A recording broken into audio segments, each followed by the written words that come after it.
our lesson for today will be the final part ng ating Rankine cycle, the reheat regenerative cycle. So, in our past lessons, tinuro ko sa inyo yung mga processes that will be involved dun sa ating reheat and then dun sa separate na regenerative, dun sa ating Rankine cycle. Pag dinagdagan natin ng reheat, what will happen? Pag dinagdagan natin ng regenerative or the feed water heating, ano mangyayari?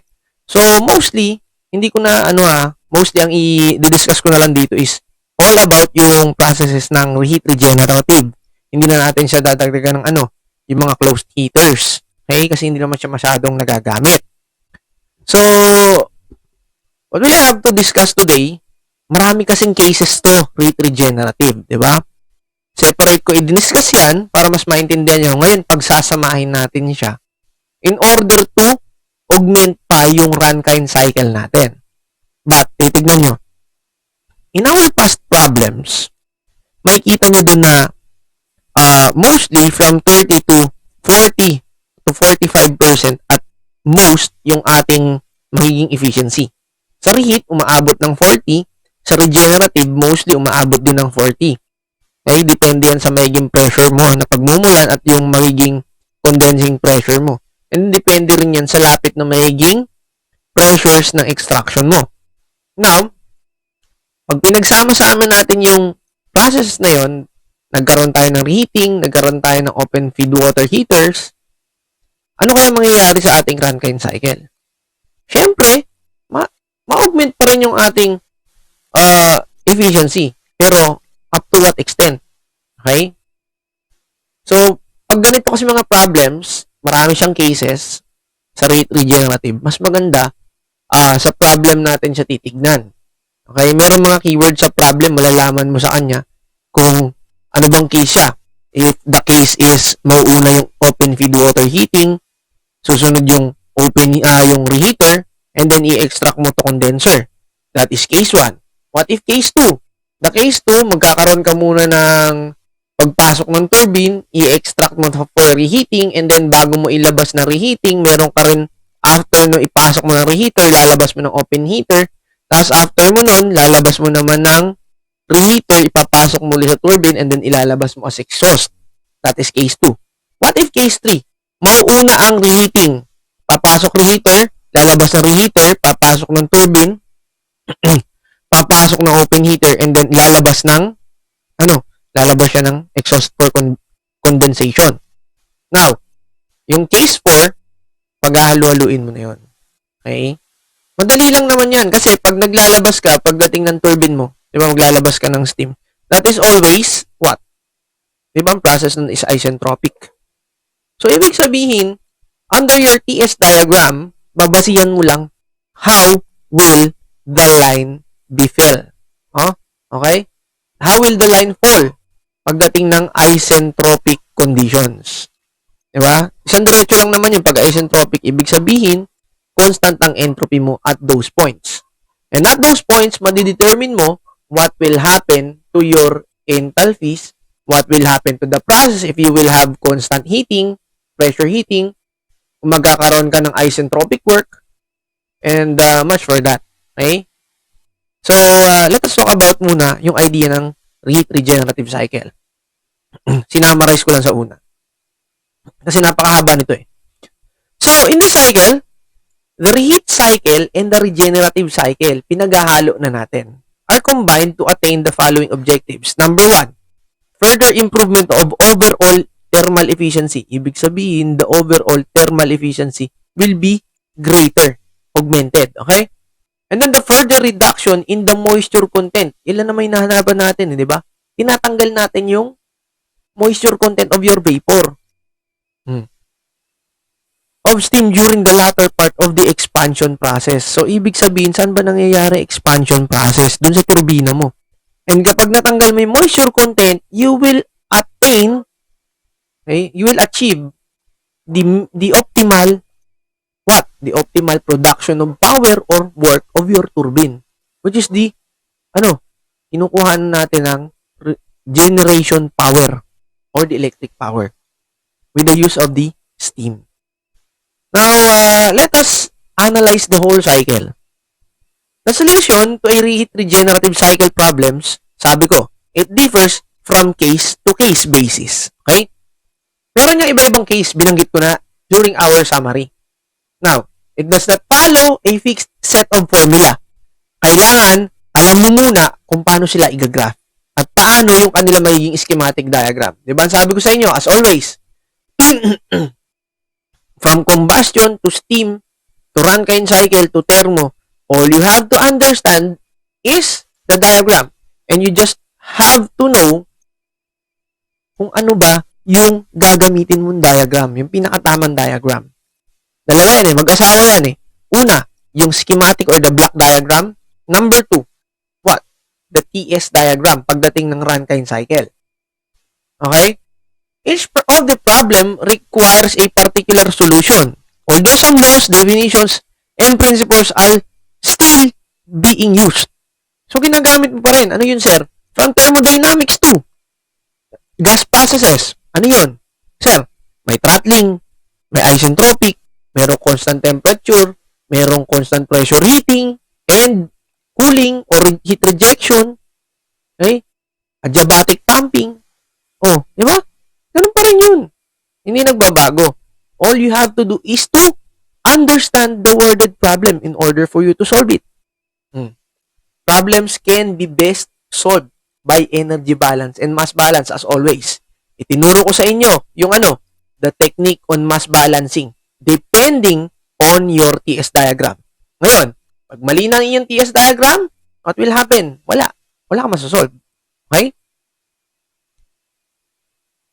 Now, this is the case 1.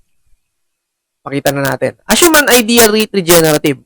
We will talk about the ideal, Wala muna yung actual. Okay. After some expansion, ibig sabihin, papasok ng turbina, steam is extracted for feed water heating. Nauna yung feed water. Sinabi ko na kanina. And after further expansion, there is a reheat. Ipapasok mo na reheater. Then expansion to exhaust, write the equations for a quantity of extracted steam. Ngayon, dito, basihan natin. Okay? Kunin natin yung with regeneration. Kuha ko ng drawing dito ng regeneration. Let me just get a diagram para mas madali nating maintindihan. Okay? I want a schematic diagram, this one. Okay? And then rate regen. Ayan. So, cycle analysis for, ayan. Sabi dito, then exhaust. Write the equations for A, the quantity of extracted steam, network, blah, blah, blah, and so on. Ayan. So, ito yun. Okay? Sabi dito, after some expansion, dito na kasi papasok yun. After the expansion of gas to your turbine, it will undergo feed water heating. Nauna yung feed water. So, the case 1, mauna si feed water. Feed water first. Sabihin dito, extracted for feed water. Yan ang number 1. Number 2, okay, reheating. And after reheating, expansion naman ulit. Expansion or extraction of steam for cooling. Extraction for cooling.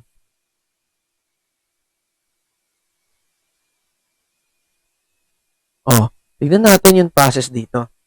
Let me get this one. Okay. Ito case 1. Ano mangyayari dito? Ibig sabihin, meron ang given dito na P1 and T1. And after that, meron ka ditong P2. No matter ano man yan, okay? Meron ka ditong P3. Okay? And equal to P4. Ibig sabihin, itong P4 na to and P3, i-neglect mo na si P4.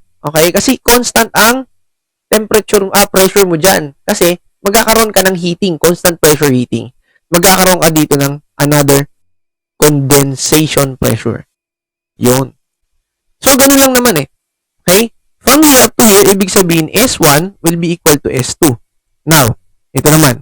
Yung S3 mo, ano yan? Given ka dito ng pressure 3 and then temperature 3. Banda dito. Kasi S1 tuloy. Sorry. S3 will be equal to S4. Ngayon ang mangyayari.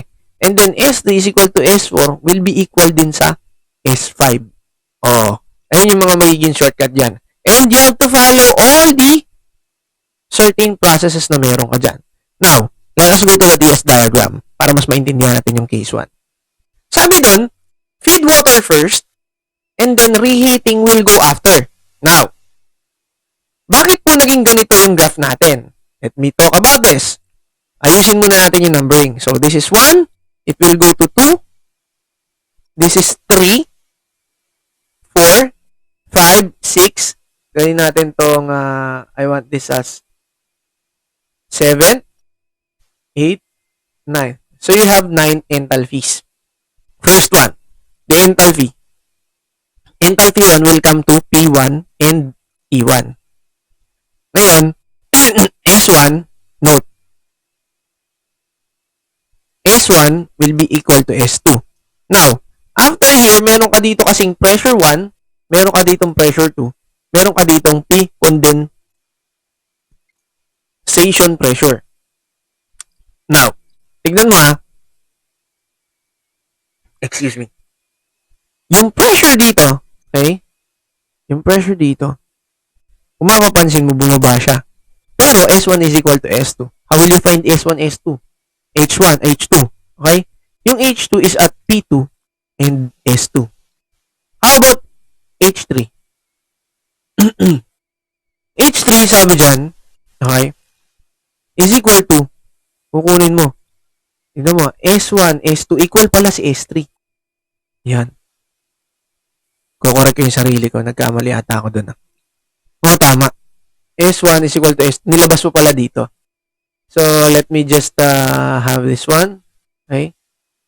Yung S4 pala. Yun. S4 is equal to S5. Ayun. Yung S3 equal to S2 is equal to S1. Ayan. Ay, tama ako na, ha? So, S3. Ngayon yung H3, hahanapin mo ulit kung nasaan siya. At what pressure? Kasi magbibigay ng pressure dito. Magbibigay ng pressure for and temperature for H3. P4 is equal to P3. O di P3 is equal to P4. Ayan. P3 equal to P4. And S2 is equal to S3. H4. How will you find H4? Ayun, no? P4 and T4. Now, yung H5, karaniwan sa H5, you will have to check first yung X. Have to check for X sa H5. Ngayon, saan mo hahanapin to sa H5? H5 is equal to, S5 is equal to S4. Yan. Hanapin mo na dito. So, you will find SF dun sa P-cond sa 5, yung SFG sa 5, hanapin mo to. And then ano pa, yung bili ni sir, parate. Hanapin mo dito yung HF and then HFG. It's a 5. Where your HF5 is equal to your H6. Okay? Nahanap mo na. And then you will find yung X. Ngayon, pag nahanap mo na sa X, you will find H5. H5 is equal to HF5 plus X HFG5. O, di meron ka ng H5. Now, sir, may problema na naman tayo dito. You will input to dalawang work ng pump mo. This is the work of the pump 1 and this is work ng pump 2. Kailangan hanapin mo na yung pagmumulan nilang pressure. So, pagmumulan nilang pressure is P-cond. You have to find yung work ng pump 1. Okay. You have to find VF at P condenser. Multiply mo ng 1,000 at yung pagmumulan niyang pressure. Okay? Ano yung pagmumulan niyang pressure? Yung P-cond, ano nga habulin yung pressure? Itong 2. P2 minus P condenser. Okay. You will now find for H7. Therefore, H7 will be equal to yung work ng pump 1 plus H6. That is H7. Now, ito naman sa kabila. Let us find H8. H8 kasi is equal to, tignan nyo dito sa graph, di ba naka-liquid line siya? That is HF at P2 or the feed water pressure. Now, how will you find yung H9? H9 is equal to work ng pump 2 plus H8. But, wala kang work ng pump 2. Simply, yung work ng pump 2, inulit mo lang yung pressure. Okay? Inulit mo lang from P2. Okay? Sa work ng pump 2, P2 ang hahabulin mo na is P1. Di equal mo sa VF at P2 multiplied to 1,000 and then you multiply it with P what? P1 minus P2. Dissolve na lahat. Meron ka na hanggang H9. Sir, note ulit. Note. Kailangan alam mo rin yung for M1. The dilemma here is M1. Okay. Or M. Ito yung M. So, si M. Ngayon, saan siya nagmula? Itong shorter over the longer from 2. Okay. So, that is shorter over longer. H8 minus H7 over what? H2 minus H7. Kaya lang, ano yung pinagmulan niya na mass? Yung pinagmulan niyang mass is 1. From 1 to 2. Okay, pabalik lang siya. So, you have to multiply it with 1. Okay? That is for M1. And for all the cycle analysis, kailangan mo na lang yung energy balance. Okay? For the entire values, okay? QA, QR, work net, work ng pump, all you have to do is to have the energy balance.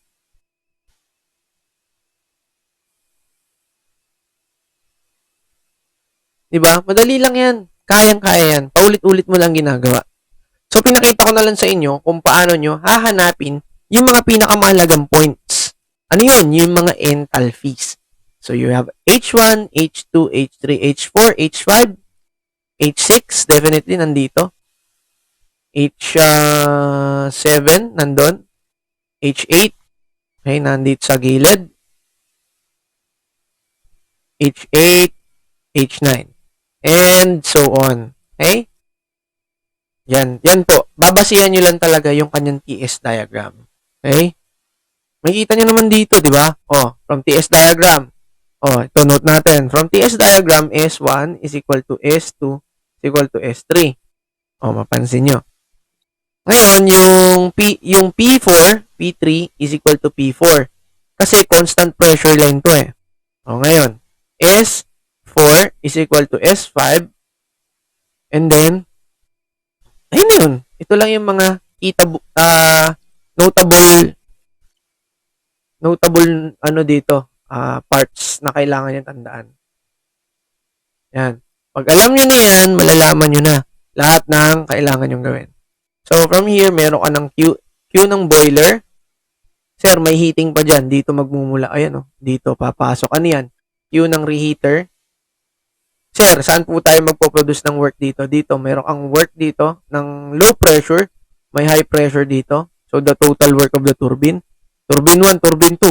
Pero, total na yan lahat. I-total mo na lang, okay?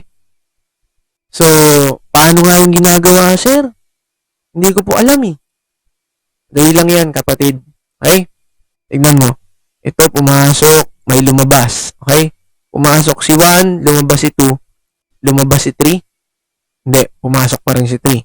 Kasi mag-heating ka eh. Okay? Paano ko malalaman yung work ng turbine dyan, sir? Tignan ha. Ako, titignan ko lang sa TS diagram. Tignan mo si 1, pumasok si 1, di ba? Lumabas si 2. Pumasok si 3, lumabas si 4. Okay. Work turbine, palabas din si work ng turbine. Ano yung mga pumasok? Sige nga, unahin natin pumasok. H1 plus H3. Ano yung lumabas? I-minus mo na kagad. Si H2 plus H4. Di meron ka ng work ng turbine? Ayos yan, sir. Siyempre, ayos yan. Titignan mo lang yung drawing, meron ka ng diagram. Ay, ano mahirap dun? Wala, di ba? So, that is case 1. Okay? That is case 1. Now, case 2. Again, we assume that it is ideal. And then, ito daw. First, an extraction for feed water heating. Then later, a single heating. Akit muna. And finally, 2 extraction points for feed water. Heating sketch. Nako, ayan na. Dumami na. That is case 2. So, the same lang naman. Pagtapos dito, S1, tapos dito, S6, S5. Paulit-ulit lang, mahaba lang talaga siya. Pero ang pinaka-basic kasi, kailangan alam mo gawin yung 1. Okay? This is for case 2. Okay? Yung na-discuss to, may mga problems yan. Mas maganda may discuss ko sa problems eh. Okay? TS diagram, madali lang i-drawing to. Tandaan nyo, lahat ng mangyayari sa inyong turbina will be, isentropic ang process. All that happens inside a turbine is always expansion. Expansion of your vapor. Okay? Either you extract, you reheat, you extract it for condensation or condenser, or what? For rejection of heat. Ganun lang yun. Dali lang yun. I can show you the way, pero time-consuming siya. Mas maganda ilagay natin sa problem. Okay? That is for case 2. Now, for analysis, okay? Ito yun, yung mga shortcuts niya. These notes will be available naman, pero mas maganda kasi nasa, nasa problems. So this is the TS diagram. Now, dito natin tirahin. So, H1. Okay, H1 will be coming from P1 and T1. Titignan mo lang naman dito. Tignan nyo ha. So, S1 is equal to S2 is equal to S3. Yung keynotes mo. So, S4 will be equal to S5 equal to S6 equal to S7. Now, pagawin natin yung mga notations nila. Okay? This is 9. This is 10. This is 11. This is 12. This is 13. This is 14. This is 15. Now, you have 15 points there. Napakadami niyan. So, ano malalaman mo dito? Dalawa yung turbine work mo, the total turbine work. Sir, H1, dito mangyayari. So, S1 is equal to S2 is equal to S3. Ngayon, paano ko makukuha si S2? Simple lang, H2. D at P2 and S2. Magche-check pa ba ako dyan? Hindi na. Superheated pa rin naman yun eh. You have here. Meron ka na H2. H1. How about H3? H3. Saan ko makukuha yan? Yun pa rin. E3 and S3. H4. Even yan. H4 is equal to P4 and T4. Kailangan mo bibigay dito ng temperature. Okay? H4. What about H5? H5 is, meron ka naman panibago, di ba? Meron kang P1, P2, P3, P4, P condenser. H5, saan mo kuha? Di P3 and S5. Tandaan nyo yung keynotes nyo, andito. Ayan. Ito lang naman ang kailangan. Ito ang kailangan nyo tandaan. The keynotes. H5. Solve na natin yan, ha? H6. How about H6? H6. Ganun pa rin. Paulit-ulit na proseso. P4 and S6. H7. Bago ma-solve sa H7, kailangan mo munang solve for X. Get yung X mo. After nyan, H7 is equal to HF. HF ng ano? HF at P-cond plus X HF G dito sa P condenser. Nasa H7. How about H8? Lagay natin sa H8. Base lang natin lahat sa graph. H8 will be equal to, yan tignan mo. H8 is HF at P-cond. Diba, ang dali lang. Ako, dito ko lang binabase lahat. What if H9? Yung H9, kailangan hanapin mo muna to. H9 work ng pump 1. Di saan po ba papasok sa work ng pump 1 dito? Work of the pump 1. So, work ng pump 1, DVF at P-cond. O, tapos i-multiply mo ng 1,000. Sir, ano po ba yung hahabulin niyang pressure pataas? O, P4, ayun, nasa taas niyang pressure. Yan muna, wag muna yung 1. E di P4 minus P condenser. O, yan na, meron ka na. Meron ka ng H9. Work ng pump 1 plus H8. Sir, hirap na naman yung H10. H10. Equal yan sa, tignan mo, nakapatong siya sa liquid line. H10 is, I think, HF at P4. Yan, H10. Oh, meron ka na naman another pump dito. Work of pump 2. For the work ng pump 2, VF at ano yung pressure na pinagmulan niya? That is P4. Multiply to 1,000. Asan yung habulin pressure? Yung 3. P3 minus P4. You now have work ng pump 2. Then you can solve for H11. H10 plus work ng pump 2. Ilan na lang? 3 na lang. Ayun, pumatong na naman si H11. Ito 10. 10, 11, 12. H12. O, H12 is equal to HF. At, nasaan si 12? Andito. P3.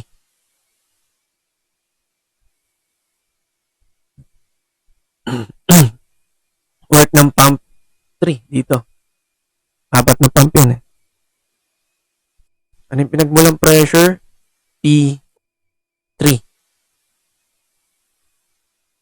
VF at P3. 1,000. Ano nga habulin niya? P2 minus P3. Oh. Solve mo na agad si H13. Work ng pump 3 plus H12. O, di ba madali? Dalawa na lang ang kukuhanin mo. Pagpapalagay natin sa H14, di HF pa rin yan. O, H14 is equal to HF at P2. O, bakit lang naman eh. O, hanapin mo ngayon si work ng pump 4. 4 na pump yan. O, edi VF at anong pressure yan? Tignan mo. Diba? Parang trend lang. Pressure 2. Multiply to 1,000. O, tapos, ang gagawin mo dyan? O, P1 minus P2. O, dissolve lahat. O, you have H15 na. O, H15 is equal to work ng pump 4 plus H14.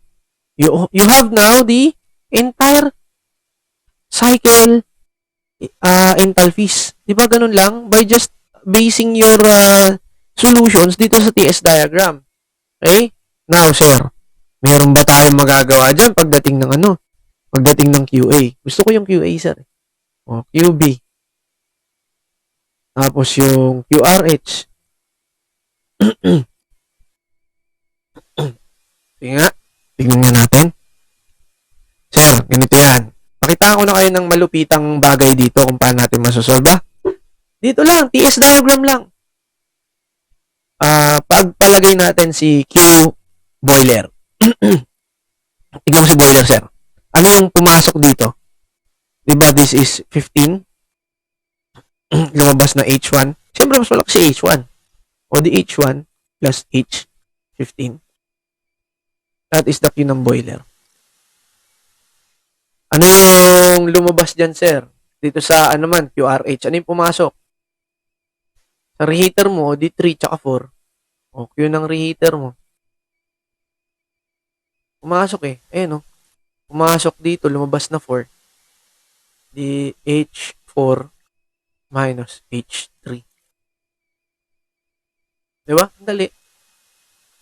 Ay, may mali pala ako dito. Hindi pala plus to. This is minus. Minus H15. O, ayun o. Pahirapan ba natin mga sarili natin? How about the work ng turbine? Yun, doon tayo mag-aatalo. Dalawa yan. Tingnan mo ha. Pumasok si 1, lumabas ito. Okay? Hindi, lahat muna ng pumasok. Pag samasamahin natin, pumasok to. Tapos, pumasok si 4. Pumasok si 5. Pumasok si 6. Lumabas si 7. Okay? Check natin. Oh, di ba? Ito pa lang, oh, tignan mo to. Yung mga pumasok sa work ng turbine. Pumasok, bilugan mo, ha? Ito. Yun lang naman. ODH.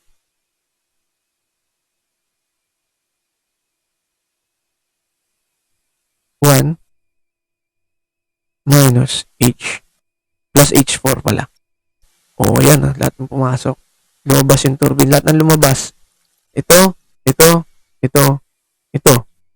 Tapos ito. Mahirap ba? Hindi. O, di minus mo. H3 plus H2 plus H5 plus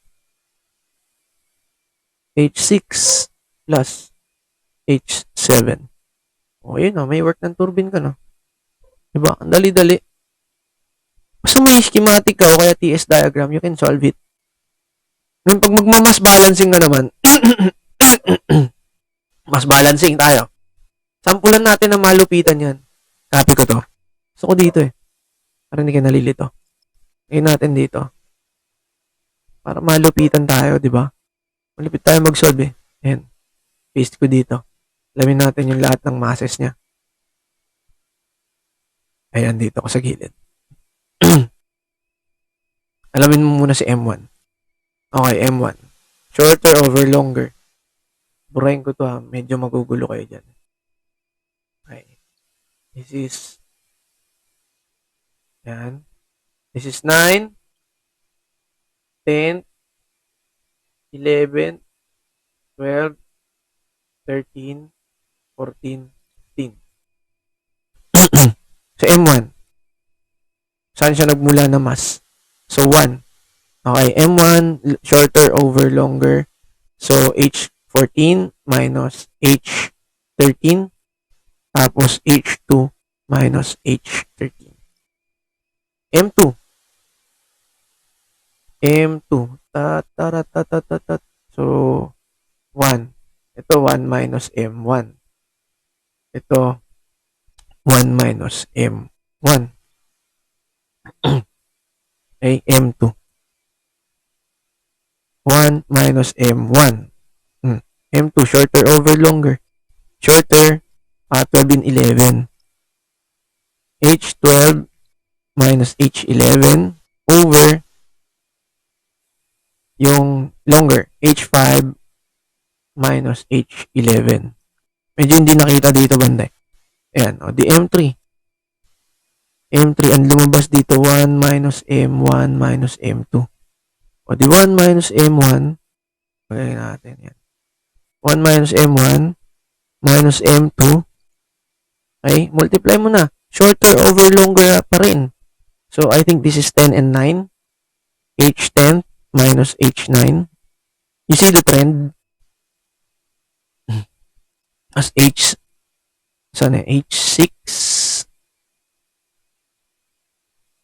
minus H9. Oh, diba? Napakadali. How about this one? Kailangan pa ba natin yung mas dito? M4. M4 to eh. M4 equal to, yung pumasok dito, 1 minus M1 minus M2 minus M3. O di, 1 minus M1 minus M2 minus M3. Shorter over longer. Kailangan pa ba? Hindi na po. Okay? Wala na eh. Wala na shorter over longer eh. Okay? Alam mo na agad yung mas nun. Diba? Doon ka na huminto sa dulo. So, class, ayun lang, napakadali ng masses niya. Okay? Gamit lang to. Okay? Pinahirapan ko ba yun? No. You just have to base all your answers and analyzation on your TS diagrams. Okay? Napakadali. So, let us go to the ayan, case 3 diagram. Ayan. Sa case 3, ganun din. You just have to analyze. Pero pinakita ko lang yung diagram ng case 3. Okay? Diagram lang talaga siya nagkakatalo. And then sa case 4, ganun pa rin, diagram pa rin. Okay? Ang dali-dali po. Napakadali. So, wala po tayong babasihang any formula, just the TS diagram. Okay? So, I think that wraps up all our discussion about Rankine cycle, ha? Babasihan nyo lang talaga yung diagram.